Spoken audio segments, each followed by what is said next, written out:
Apa yang dimaksud dengan dosa jariah? Mohon ditunjukkan dalilnya. Apabila kita telepon lain jenis dengan video call sehingga dapat melihat wajahnya, apa yang begitu juga termasuk dosa jariah? Coba dibuka Quran surah An-Nahl ayat 25. Surat An-Nahl surat 16 ayat 25. Liyahmilu auzarahum kamilatan yaumal qiyamati wa min auzaril ladzina yudillunahum bighairi ilm ala sa'a ma yazirun. Ucapan mereka menyebabkan mereka memikul dosa-dosanya dengan sepenuh-penuhnya pada hari kiamat, dan sebagian dosa-dosa orang yang mereka sesatkan yang tidak mengetahui sedikit pun bahwa mereka disesatkan. Ingatlah, amat buruklah dosa yang mereka pikul itu. Orang yang mengajak orang lain ke jalan setan, jalan yang tidak diridhoi oleh Allah, menyesatkan orang lain, menurut Allah dalam ayat ini, di samping orang yang mengajak tadi memikul dosa sepenuhnya di hari kiamat nanti, dia juga akan memikul sebagian dosa orang yang dia sesatkan tanpa pengetahuan bahwa dia sedang disesatkan. Ini menurut Allah. Lah, dosa jariah itu istilah yang ada di Indonesia ini. Dosa jariah. Kalau menurut Allah dalam ayat ini, liyahmilu auzarahum kamilata yaumal qiyamah wa min auzaril ladina yudillunahum bighairi ilmin ala sa'a ma yazirun. Ucapan mereka artinya ajakan mereka kepada orang lain untuk agar orang lain itu mengikuti dirinya, padahal dirinya itu meniti jalan kesesatan, meniti jalan setan, jalan iblis, kok mengajak orang lain meniti jalan yang tidak dituntunkan oleh Rasulullah. Kok mengajak orang lain, maka ajakan mereka, ucapan mereka menjadi penyebab bahwa di hari kiamat nanti mereka akan memikul dosa-dosa mereka sepenuhnya. Bukan itu saja,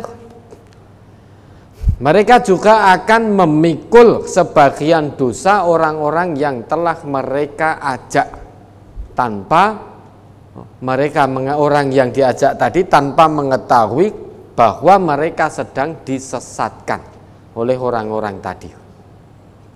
Ini maksud dari ayat itu. Bukan berarti itu dosa jariah. Dosa jariah itu istilah Indonesia. Artinya misalkan saya mengajak panjenengan ke jalan iblis, jalan setan, jalan yang tidak diridhoi Allah dan Rasulnya. Panjenengan tidak pirsa kalau panjenengan sedang saya ajak menuju kesesatan. Saya bungkus dengan ayat-ayat Quran, saya bungkus dengan hadis-hadis Nabi yang sahih, sehingga panjenengan terpana. Koyo-koyo ini bener.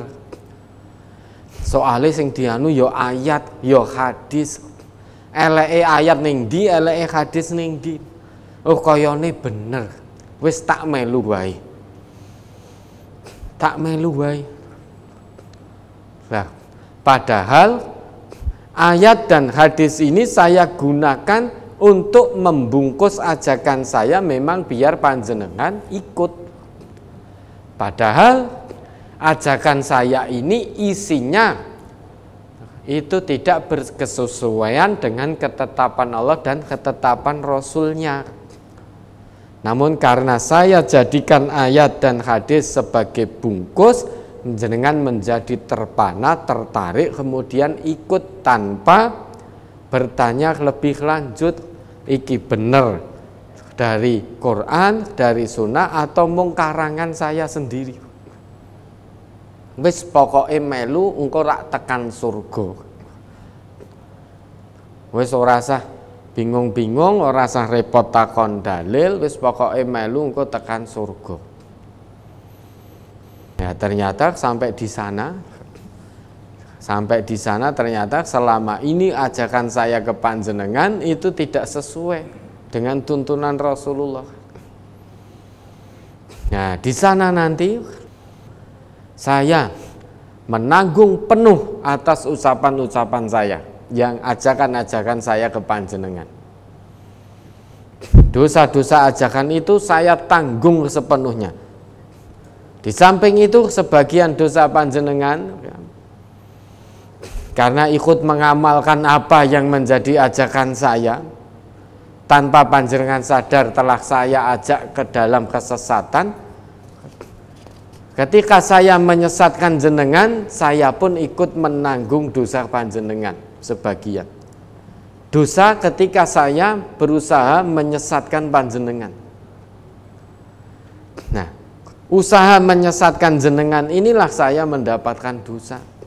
Di samping tadi saya mengucap hal-hal yang tidak bersesuaian dengan ketetapan Allah, ketetapan Rasulullah. Ketika saya mengucapkan itu hal yang tidak sesuai dengan ketetapan din, saya mendapatkan dosa. Kemudian ada orang yang mendengar dan mengamalkan, saya juga mendapatkan dosa karena telah menyebabkan orang berjalan di atas kesesatan tanpa mereka ketahui. Jadi usaha menyesatkan orang, dari situ saya mendapatkan dosa tanpa mengurangi dosa panjenengan. Kan di dalam hadis juga disebutkan, man sanna fil islami sunnatan hasanah, barang siapa yang mempelopori perbuatan baik dalam Islam, falahu ajruha wa ajru man amila biha ba'dahu min ghairi ayyangqusa min ujurihim syai'un. Falahu ajruha, maka baginya pahala kebaikan karena dia telah mempelopori perbuatan baik. Perbuatan baik tentu harus sesuai dengan yang ditetapkan Allah dan Rasulullah. Tidak dikatakan baik kalau itu tidak sesuai dengan Quran, tidak sesuai dengan sunnah. Yang namanya perbuatan baik dalam agama, dalam Islam, fil Islam, itu harus sesuai. Ya. Kalau dalam hal ibadah harus sesuai ittiba'u Rasulillah, mengikuti Rasulullah, baru dikatakan perbuatan baik. Sekalipun kita menjadi pelopor tampaknya satu perbuatan baik, namun kalau itu tidak ada tuntunannya dari Rasulullah, maka tidak dikatakan baik. Nah, kalau perbuatan baik itu sesuai yang dicontohkan Rasulullah, maka siapa yang menjadi pelopor dalam perbuatan baik itu, falahu ajruha, dia mendapatkan pahalanya, wa ajru man amila biha ba'dahu, dan sebagian pahala orang yang mengerjakan kebaikan itu. Artinya usaha dia mempelopori kebaikan, pertama dia dapatkan pahala karena mengamalkan itu. Yang kedua, kemudian ada orang lain yang ikut-ikut mengamalkan, nah dia dari situ memberi nasihat, mengajak, dari situ dia juga dapat pahala. Min ghairi ayyangqusa min ujurihim syai'un, tanpa berkurang sedikit pun pahala orang yang diajak tadi. Sebaliknya, man sanna fil islami sunnatan sayyi'atan kana alaihi wizruha wa wizru man amila biha min ba'dihi min ghairi ayyangqusa min auzarihim syai'un. Barang siapa yang mempelopori perbuatan jahat, perbuatan buruk dalam Islam, pertama dia melakukan perbuatan itu, dia mendapatkan dosa. Kemudian ada orang mengikutinya, dia juga mendapatkan dosa lagi. tanpa berkurang dosa orang yang mengikutinya tadi sedikit pun. Lah, sampai di hadapan Allah nanti semuanya menyesal. Ittabarra'al ladzina tubi'u minal ladzina taba'u wa ra'awul 'adzaba wa taqatta'at bihimul asbab. Ittabarra'al ladzina tubi'u. Ingatlah. Ya, jadi kita diminta ingat. Kita diminta ingat oleh Allah. Kadangkala kita sering lupa. Maka kita diminta ingat oleh Allah. Coba diingat itu, kita fokus di ayat itu saja. Surat Al-Baqarah ayat 166. Idz tabarra'al ladzina tubi'u minal ladzina taba'u wa ra'awul 'adzaba wa taqatta'at bihimul asbab. Yaitu ketika orang-orang yang diikuti itu berlepas diri dari orang-orang yang mengikutinya dan mereka melihat siksa, dan ketika segala hubungan antara mereka terputus sama sekali. Kita diminta di banyak ayat untuk mengingat. Salah satunya mengingat ini. Ketika orang-orang yang diikuti, ittabarra'al ladzina tubi'u. Ingatlah ketika orang-orang yang diikuti, artinya orang yang mengajak tadi kemudian diikuti, itu berlepas diri. Ketika orang yang mengikutinya datang minta tanggung jawabnya di hadapan Allah, orang yang diikuti berlepas diri, akan mengatakan, loh, salah siapa kamu mengikuti aku, siapa yang nyuruh? Nah, itu tanggung sendiri, rasakan sendiri akibatnya. Kenapa kamu tidak mencari tahu dulu? Ketika saya ajak, saya ajak dahulu ketika di dunia. Kenapa kamu tidak mencari tahu bahwa ajakan saya ini sesuai ketetapan Allah dan Rasul apa tidak? Kok kowe wis pokoke melu ngono wae. Lah kuwi salah saya sapa? Bukan salah saya, salahmu sendiri. Kenapa orang yang diikuti kok berlepas diri? Padahal ketika di dunia dengan gagahnya mengatakan, wes, ora usah kokean takon dalil, umpama dosa tak tanggungi kabeh. Kan begitu, dengan gagahnya ada yang mengatakan itu. Wes pokoke kowe melu wae. Ora usah kokean takon dalil, umpama tenan ana dosane, wes dosamu kabeh tak tanggungi. Ketika sampai di sana, nanggung dosanya sendiri saja sudah tidak kuat. Apalagi nanggung dosa orang-orang yang mengikutinya. Maka ketika ditagih oleh orang-orang yang mengikutinya, orang yang diikuti tadi akan berlepas diri. Oh sorry, tidak mau, mohon maaf. Itu salahmu sendiri, melu aku ya tanggungan dhewe. Larian jenengan ngendika, jare dosa kula ajeng jenengan tanggung. Lah kowe tak omongi ngono kok ya percaya. Ibaratnya begitu kan, karena berlepas diri.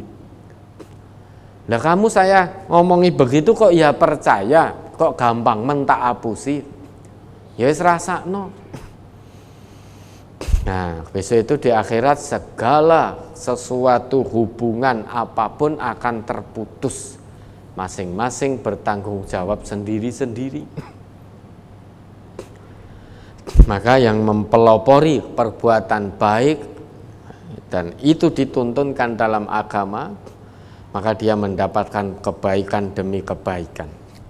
Pahala kebaikan dia sendiri, dan ketika orang ini mengerjakan apa yang panjenengan dakwahkan, maka panjenengan juga akan mendapatkan kebaikan karena dakwah itu.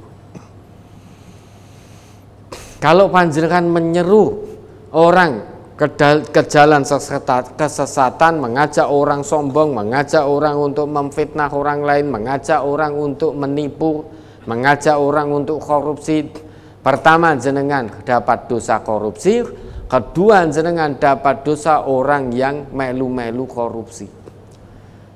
Karena dia tahu, oh ternyata korupsi ben ra konangan ngene, itu dari panjenengan. Oh ternyata memfitnah orang secara halus itu begini, itu dari jenengan. Maka ala sa'a mayazirun, ingatlah alangkah buruk dosa yang akan mereka tanggung di hari kiamat nanti. Nah, dosa jariyah itu, dosa mengalir itu istilah Indonesia. Bukan ketika saya tahu dari panjenengan ini keburukan, kemudian saya amalkan, terus saya dapat dosa, terus itu dinamakan dosa jariyah. Bukan seperti itu istilah Indonesia.